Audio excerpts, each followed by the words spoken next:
วัสดีค่ะวันนี้นะคะก็มาพบกับรายการ Casey TV กันอีกแล้วเย้วันนี้นะคะก็มาพบกับภาคพายุตักกันอีกแล้วนะตอนนี้ได้เข้าเกมไปแล้วเดี๋ยวเราไปเริ่มเล่นกันตอนนี้ไม่รู้นะคะว่าจะมีพายุอะไรอุ้ยเดี๋ยวอันนี้ก็จะเป็นภาคพายุพาร์ท2นะพายุใกล้จะมาเร็วพายุจะมาเร็วเข้าบ้านก่อนเลยพายุอะไรก็ไม่รู้คนนั้นวิ่งตามเข้ามาแล้วโอเคดูสโลโมชั่นเหรออุ้ยมาตรงนี้เลยมาตรงนี้เลยเหรอตกใจหมดเลยเดี๋ยวโอ้โหคืออีหยังเนี่ยเดี๋ยวอุ้ยยังจะมานั่งอีกเหรอไปแล้วเดี๋ยวจะไปปีนขึ้นข้างบน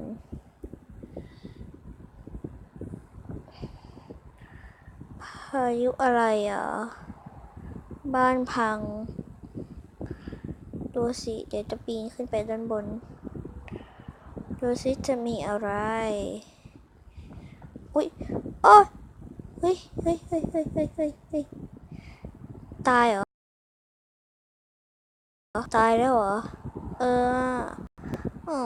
ตายแล้วเดี๋ยวเราขึ้นไปอยู่ด้านบนกันโอ้ย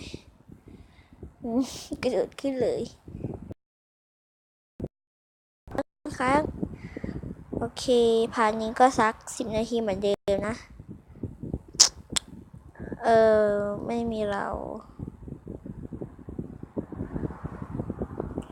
ไม่มีเราโถรอเกมเริ่มชึบดันลงไปดีปะเกรเลย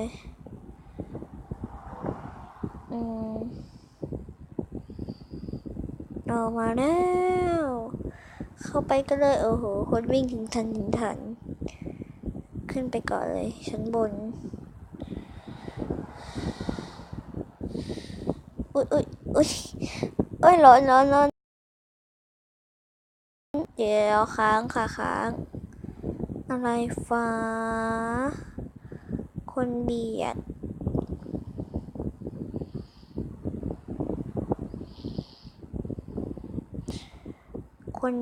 ฟ้าขึ้นไปด้านบนฟ้าจะฟ้าไปถึงไหนเนี่ยฮะเคซี่ทีวีโอกเรพายุมาแววอุ้ยถ้าน้ำท่วมจะรีบขึ้นไปด้านบนเลยอันนี้น้ำน่าจะไม่ท่วมนะเดินอย่างช้าๆ slow motion เดี๋ยวเจ๊จะขึ้นไปด้าน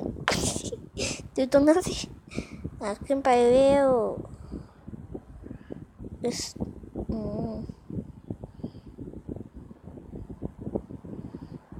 ตึกนี้มีกี่ชั้นเนี่ยขึ้นไปไม่หยุดเลยเกรถึงแล้วนี่เกิดอะไรขึ้นเหรอแต่โอ้โหเกิดอะไรขึ้นเดี๋ยวขึ้นไปด้านบนดีกว่ายังมีชั้นให้ขึ้นเกิดอย่างขึ้นเนาะมีภาษาอีสานเกิดอะไรขึ้น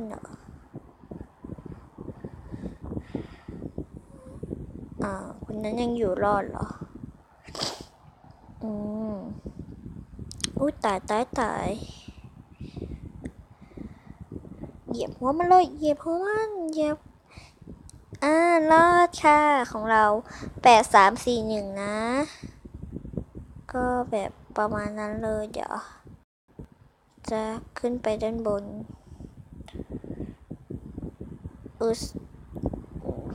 คอรีทำไมคนนี้มุดใต้ดินนี่ เหยียบเลยนี่นี่สุดแฮปปี้เฮาส์ก็อยู่ใน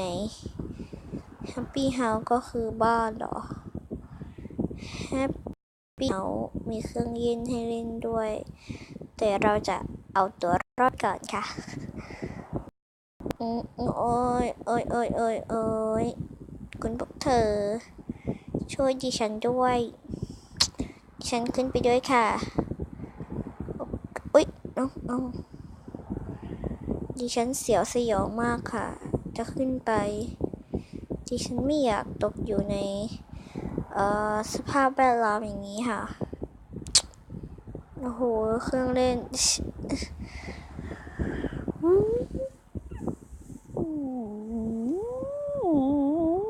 วายุอะไรเนี่ยก็อ่านไม่ออกโอ้ยตึกถล่มโอ้นะเราเสียชีวิตแล้วใช่หรือไม่เสียชีวิตแล้วค่ะโอ้ no หรือว่ายังไม่เสียชีวิตวะทำไมมันแบบบักยังไงก็ไม่รู้อะเราอยู่ไหนอาจจะ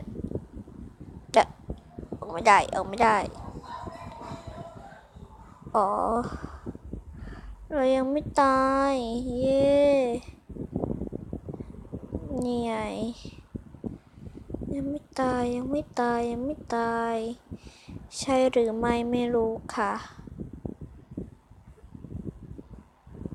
รู้แต่ว่ารอดหรือไม่มันซัดเหมือนเราจริงๆ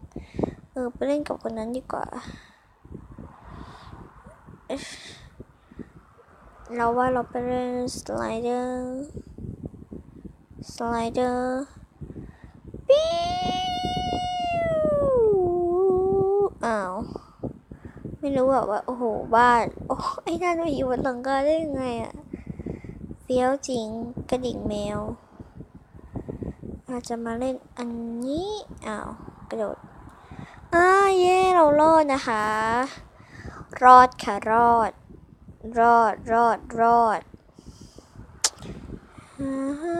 อ้าวป้าผู้หญิงคนนี้ตายแล้วเหรอตึ๊ดโโอ้ยอะไรอย่างเนี่ยโอเคมาแล้วรีบขึ้นไปเลยเราหายตัวได้ค่ะทุกคนไม่เห็นตัวเราเลยเราจะขึ้นไปทางนี้ค่ะจะได้แบบดูมีอะไรเดียวกับคนที่ต่อแถวนะเอามาแล้วถ้าน้ำท่วมนี่แล้วก็วิ่งขึ้นเลยรีบขึ้นเลยฝนตกค่ะฝนตกนะฝนตกแดดออกนกกระจอกเข้ารังไอ้นั่นขึ้นไปด้านบนเหรอเราขึ้นไปดูไหมว่าไม่เอาดีกว่าตัวเราอยู่ไหนวะนี่ไงเห็นแล้วนี่หายตัวได้ขึ้นเร็วขึ้นดีโอ้ยจะรอดไหมเนี่ยเดี๋ยวขึ้นไปก่อน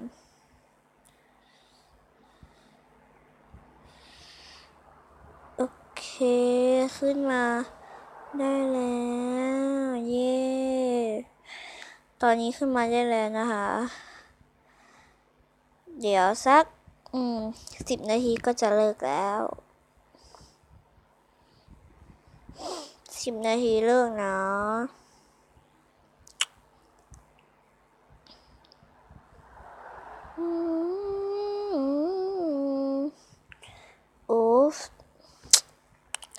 จะรอดไหมฟอนล้อเอ้ยอุ้ยเจ็บตายเหรอไม่นะจะตายแขนขาดตายค่ะ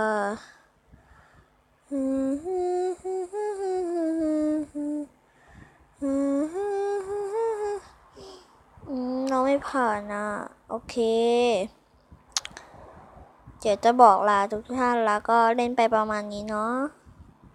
อาจจะมีด่านเดิมบ้างนะคะก็สำหรับวันนี้นะคะก็ต้องขอลาไปก่อนค่ะสวัสดีค่ะบ๊ายบายอย่าลืมกดไลค์กดแชร์กด subscribe ด้วยนะคะบ๊ายบาย